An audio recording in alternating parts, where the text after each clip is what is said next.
Hey, how you doing guys? This is ZDEyE here. So today I just wanted to have a little bit of a discussion video all about the Permadeath mechanic, the setting and the availability.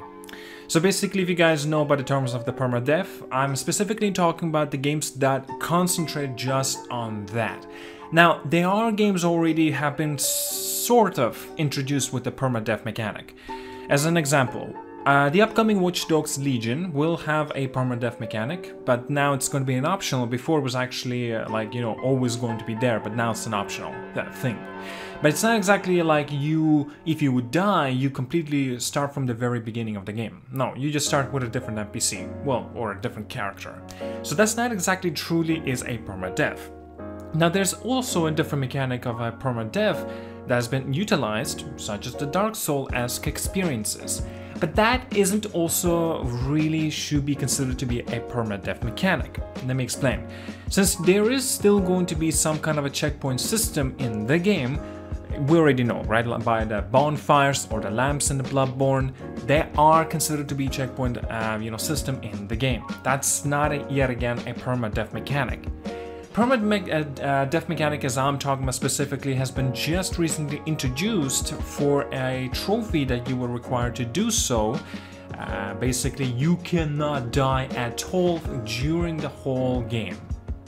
Yes, I'm talking about The Last of Us Part 2 that has recently received an extra trophy, like basically complete the story with the permadeath mechanic enabled, so you can die even once. If you do so, no matter what, you will start from the very beginning of the game. And let me tell you why, personally for me, I absolutely hate this mechanic. Because in my personal opinion, my viewpoint, if I'll start playing a game, and let's say I put in like, I don't know, maybe 10, 20 hours, maybe 30 hours into the playtime, and then I just die, and the permadeath mechanic is right there enabled. And so wait, it's a whole thing I'm gonna have to start from the very beginning? That just gives me a purpose of actually never coming back to the game, or at least not playing the game for a very long time. Why? When I do finish the games, even if they don't have the permadeath mechanics like God of War, like Ghost of Tsushima, The Last of Us, fantastic games like The Witcher 3, Grand Theft Auto, if I would die in the game and I have to start all over again with the progression that I already made for like 10, 15, 20 hours or so, I would not be able to go through that again. Especially straight away. I cannot play those games even if they are brilliant once again. I just cannot do that. For example, personally for me again, even though I love like games like Grand Theft Auto 4, you know, it's my favorite game of all time, Grand Theft Auto 4. And if that game would have had a permadeath mechanic, I would not have been able to complete the game as many times as I did. By the way, I finished it 15 times already. Like the story specifically I'm talking about, because I love that game. But if the permadeath mechanic would have been there, I would have maybe completed it maybe like, I don't know, 3-4 times compared to what I did with 15 times. You know what I mean? Grand Theft Auto 5 and say like The Witcher 3, right? If I would have had been like, almost near the end of the game and maybe not almost near, let's say halfway point through the game, well, I consider that of course. And I would have died and I had to restart it again. No.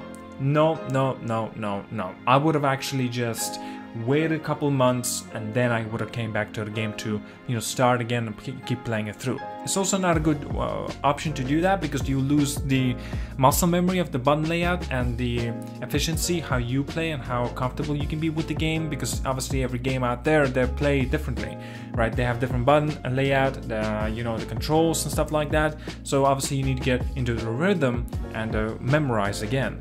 So this is why it's always the hardest for you to start up the game from the very beginning if you don't know, the button layout, right? So you obviously would have a muscle memory by the time when you replay the game again.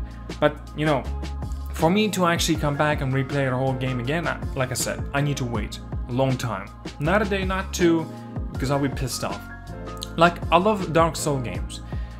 If the game would have had permadeath mechanic, like a true purposely permadeath mechanic that would have no lamps, no light, bonfires, my apologies, no bonfires, I don't think I would have been able to finish the game. I just don't think so. That's why I'm glad the way there are games out there that are very challenging, like I said, Dark Souls, Bloodborne and stuff like that, Sekiro as an example, The Surge 2 or Nioh. If there are games that have some kind of mechanics of a checkpoint system, does not matter how brutal it also is, I still would play the game. But if there's a permadeath and the game is brutal and stuff like that, now that's a different story. That is just telling me not to play this game or even not continue it. And sometimes if I, for example, even if I have enjoyed a game and you perhaps guys consider it to be a brilliant game, I may never come back and even replay it again. You know what I mean? Let me tell you. God of War. God of War for me, it's perhaps my favorite game of all time in terms of the exclusives on the PlayStation. I think so, yeah, maybe not, maybe yes. Well, I'll have to consider this a little bit later on. But also, when I finished the game, and I played it on I think it was normal or hard difficulty, and I never touched it after, until there was an incentive for me to come back and play it again. And you guys may already know me, my incentive usually is trophy hunting. I love trophy hunting, and 100% achievement or maybe platinum trophy. Platinum trophy will be more for me than 100% achievement. But I just simply did not replay the game again, because even if it's brilliant, I just don't see the point. Do you know what I mean? And so, can you imagine having a permadeath mechanic there? It's only giving me more reasons not to replay the game again. Does that make sense? And hopefully it makes sense. Right, well that's all I wanted to have a little bit of a discussion regarding a permadeath mechanic and why I totally hate them, dislike them, and yeah, be sure to let me know also reasons, if you like them, the permadeath mechanic or not. Yeah, just be sure, maybe you could give me an example too, it would be nice. I'd love to read your comments. Well, at that point, thank you so much for watching, like and subscribe, see you guys all later, and as always, have a wonderful day.